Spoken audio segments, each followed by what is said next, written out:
Okay, now let's come back and continue. After learning about the first and second law of Mendelian genetics, let's move on and see how we can use this and really understand how genes are inherited. Remember, the first law is called law of segregation. It's talking about allele of the same gene that they actually separate during the making of the gametes. The second law is called law of independent assortment. It's talking about pairs of different genes, big A, big B, little b. How do they work together? So we're going to show you in two different ways. The first one is called monohybrid cross. The second one is called dihybrid cross. Please be sure to pause my video and try this on your own first. So when I ask you to pause and kind of work it out on your worksheet, do that first before you continue to watch my video. That will really help you understand and actually be able to logically lay this out. That will be the key going forward in these two chapters, is to be able to problem solve on your own, okay? So let's start with what we call the monohybrid cross, okay? So I am going to highlight this because this is a very important term. Monohybrid cross, mono means one. Hybrid usually means you have not just one thing, but two things. And cross means you actually cross them. So what does this mean? Okay, we're going to explain that monohybrid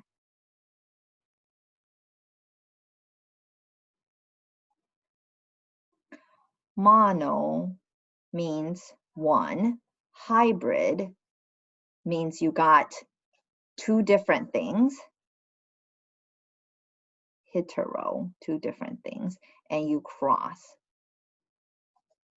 Okay, so when you set up, okay, right here, list the genotype of the two parents going through monohybrid cross, you're really talking about two parents.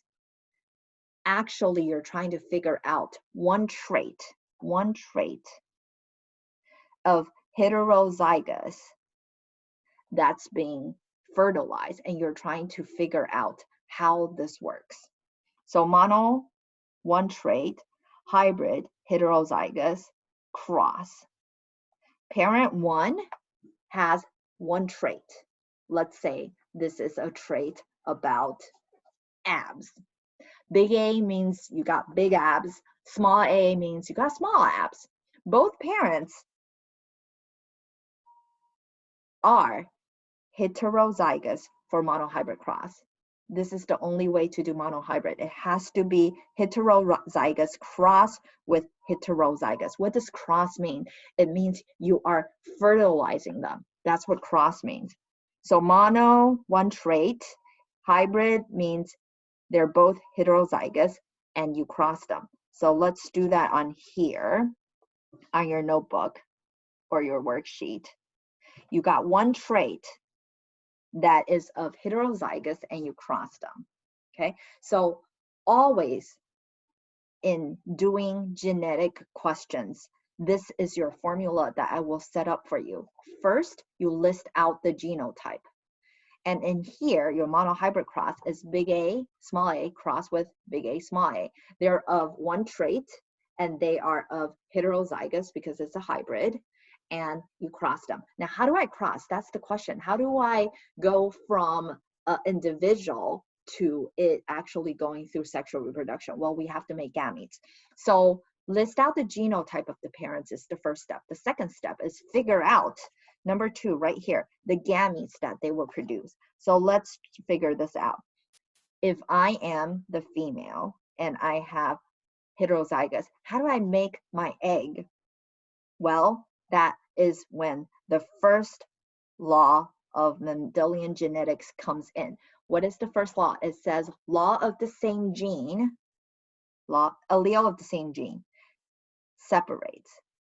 So you're going to make eggs that contain only one allele from this gene, not two, because you're going to have everything.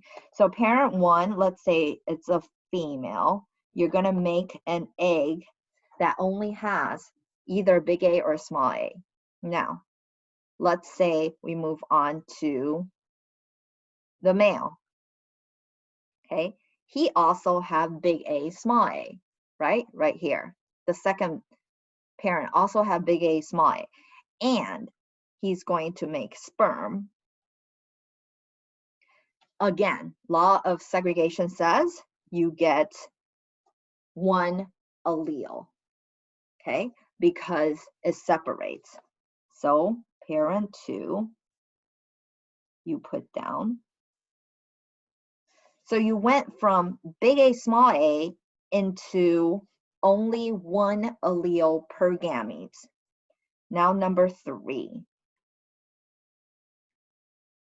You list the genotype, that's number 1.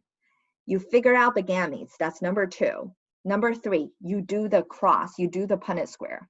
That's my formula. So with this formula, you can solve all the genetic problem that's coming up that we'll do for the rest of the semester. You follow the steps, 1, 2, 3. Figure out the genotype, figure out what gamete it is, and then you cross them. So let's put it here. For the female, the egg, you put it on your Punnett square.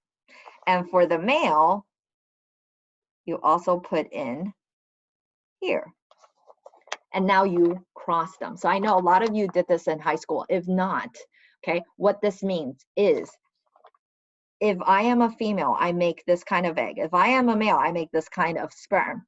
When I fertilize, when they have kids, what happens is you have the chance of this egg meeting the sperm. So this little baby will have big A, because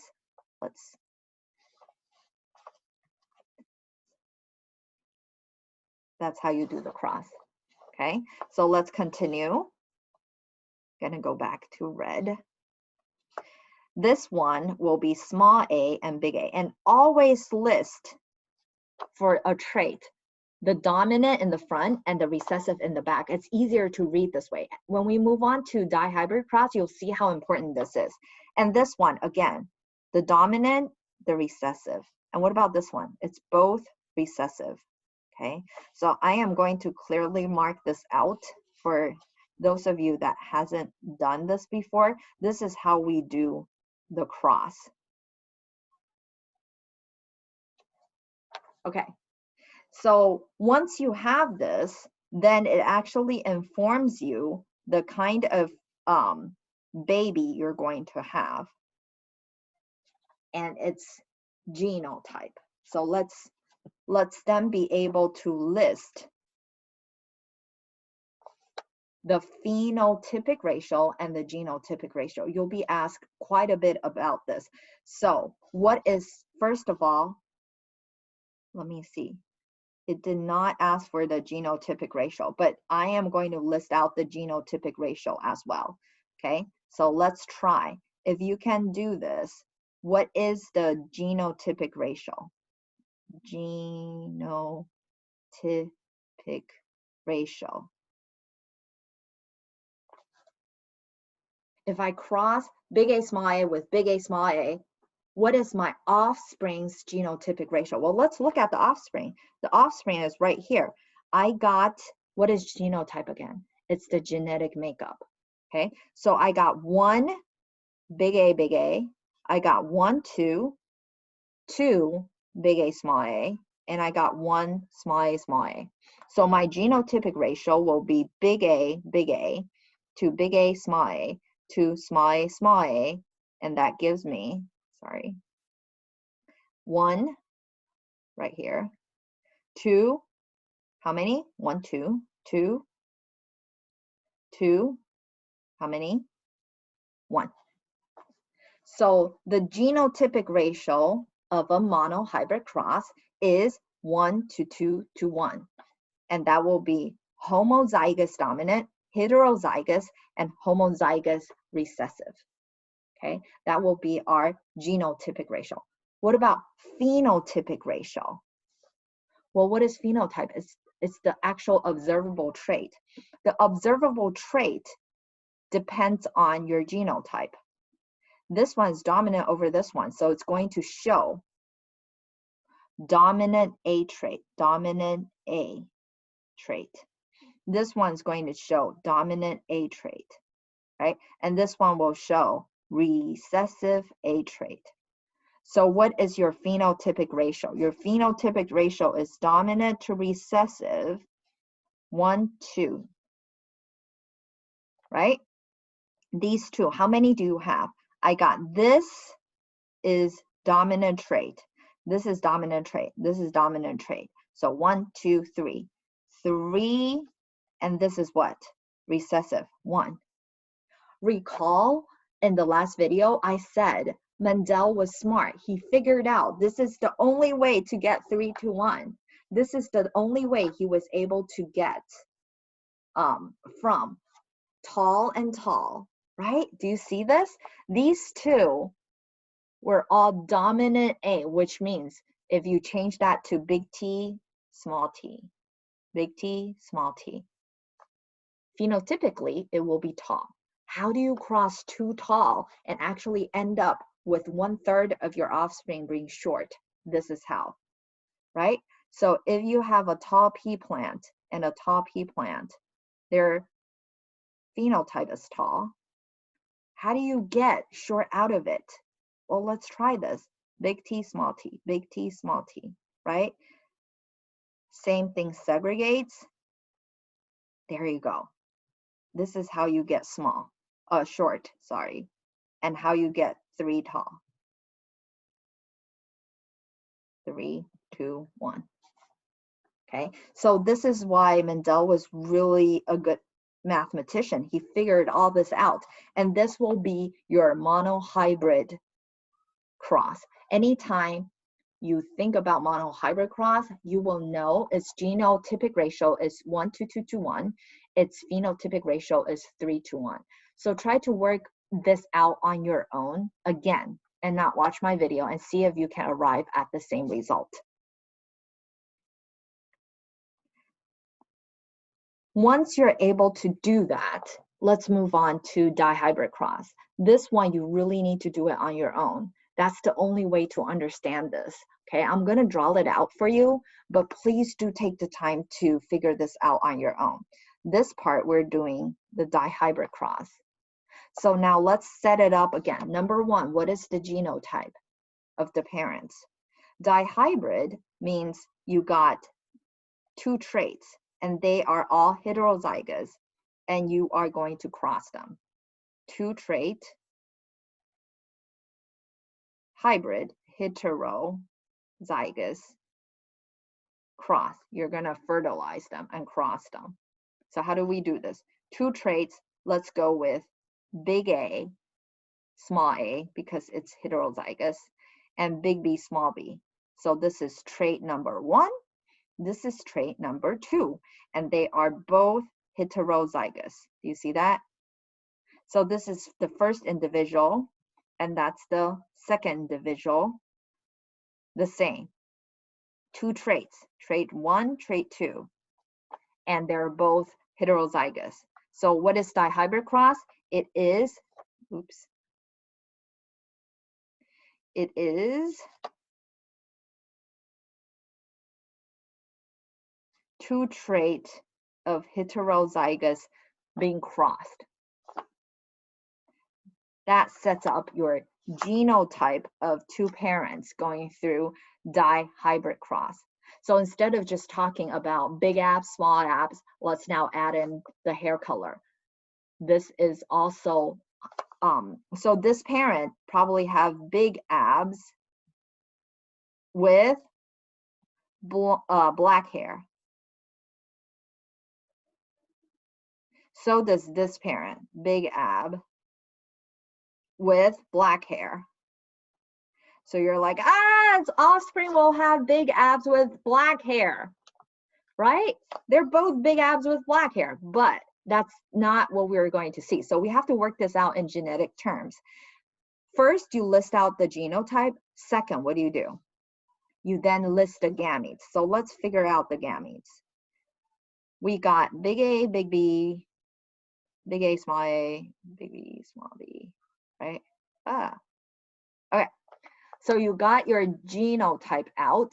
You need to think about, how do I make the gametes? How do I make the sex cells? Let's say that's mom. Okay. Now, what type of egg will mom make? Well, let's think about the second law of Mendelian genetics. It says allele of the allele of different genes source independently. I would like you to pause the video right now and see if you can try to list out the gametes. This part is very important. Please pause and think about if you know what to put into your gametes. Pause and come back. Okay, hopefully you figured this out, okay? And I usually get kids doing this. And they're like, done. And then they will cross this and they won't get what they want. Now, what's the problem with this? Why isn't this correct? Well, what you did is you separated allele of the same gene, but you also separated allele of different gene. This means this egg only have the gene for big abs, but no gene for the color of the hair. So you will end up with babies that actually have genes for abs, but no genes for its hair color. So this is incorrect. If you've done this, know that that's where the problem is. So let's redo this. What is correct? Think about it again. If you need the time, pause me again and try to think this over again. Okay? So what will be correct? Well, you need half of everything. That means if I get big A here, okay, then the other egg will get small a. That makes sense. But it also means I need to have the gene for my hair color. So if I have big A, I have equal chance of getting big B as well as small b. That's what the second law means. They sort independently. I get half of everything. I get the big A or the small a. I get the big A or the small a, but I have equal chance of getting the big B, right? Big A, small a, big B, or the small b. That's how you ended up drawing your gametes. Some of you did this in high school. That's what you did to figure this out. But ultimately, the whole idea came from the second law, and this is how you draw it out. You have either big A or small a, and you have either big B or small b, but you have equal chance. So you have 25%, 25%, 25%, 25% of getting any of these eggs. And then you know how to do your sperm, because it's the same thing. You have big A, big B, or small a, small b, or big A, small b, or small a, small b. And then now you can do your cross. So stop my video, go and work on your cross.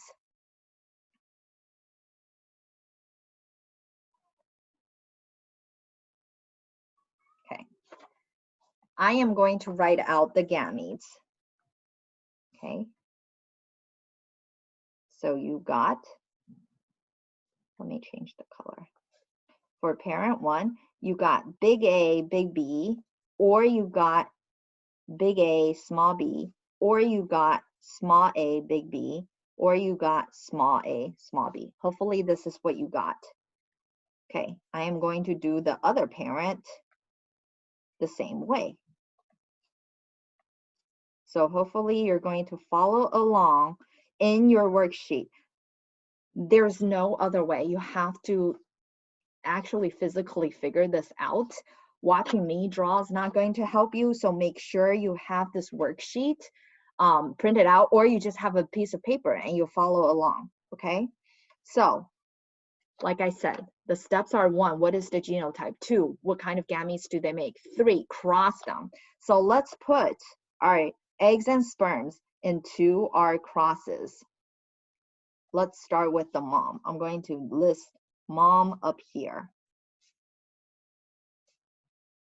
And then I'm going to list dads up here.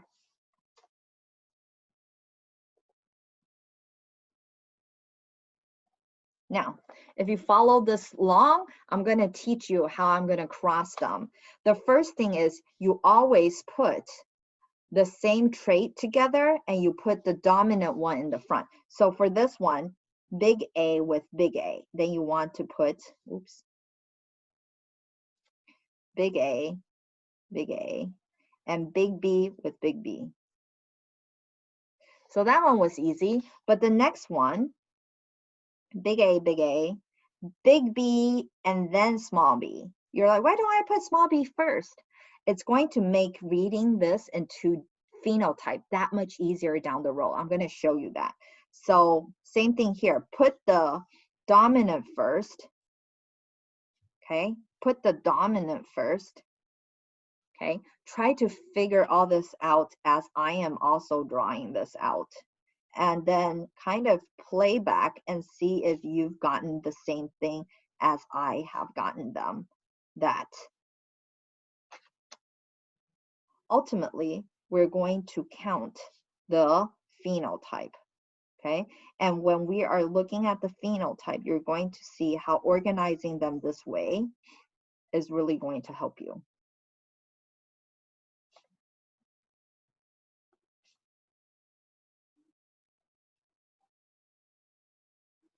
There you go. So I have completed this. If you need more time, pause my video and figure this out first before you move on, okay? So now what's next? Now that you have the dihybrid Punnett square cross, you have to figure out the phenotypic ratio. That's what you're going to figure out now for your dihybrid cross. How do I do that? Remember, phenotype is your trait. So let's see. For every, what kind of trait can I get? Okay, I can get actually either dominant A and dominant B trait, or if you want to use my analogy, it will be big ab and black hair.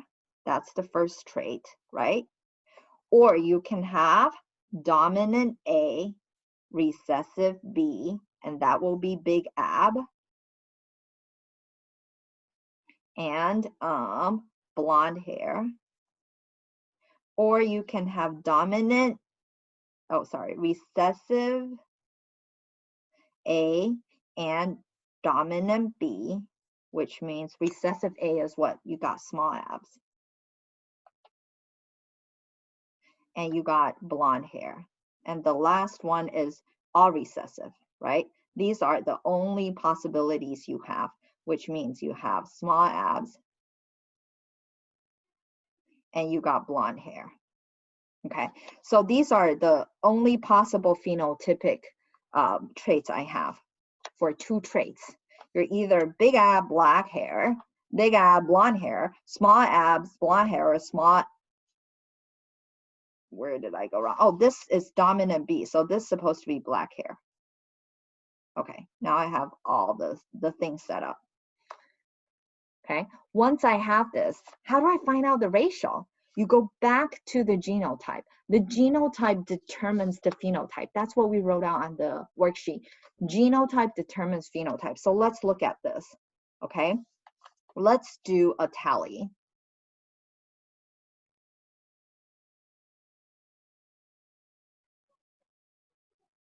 Okay, tally for what?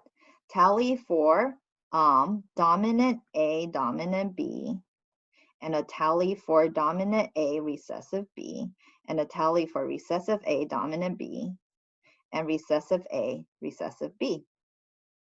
What is this first one? Dominant A, dominant B, dominant A, dominant B. Tally one. I'm going to go down this way. Dominant A, dominant B. Now you see why I write it this way, because it's easy to see. There's big A, big, so another one. Big A, big B, another one, right? As long as you have a big A, the trait is going to be dominant A. As long as you have a big B, the trait is going to be dominant B, okay? So I've done this, I've done this, I've done this. This is yet another one of this. Move on to here, big A, big B, another one, done. Big A, small b. Do I have big B? No. So that would be dominant A, recessive B here. Dominant A, dominant B. Dominant A, recessive B. Do you see that? Dominant A, dominant B. Dominant A, dominant B. Recessive A and dominant B. Recessive A and dominant B, right? Okay.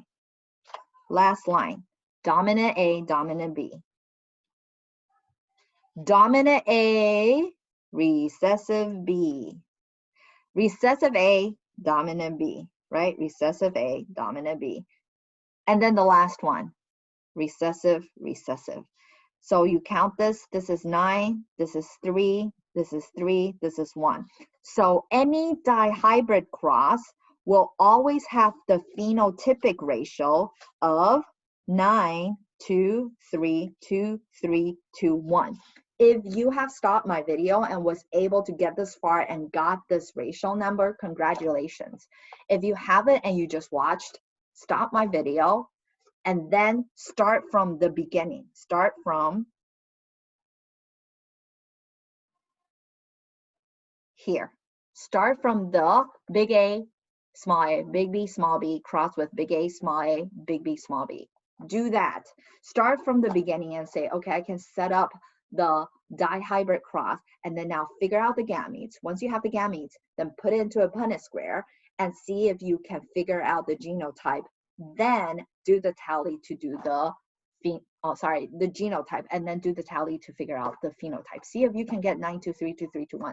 This is crucial. Once you can do this, moving on in the next video, we will start doing some genetic questions. Then it will make much more sense and you can follow along. Okay, so if you're able to do the Punnett squares, then also send it to me and I will take a look and check it for you.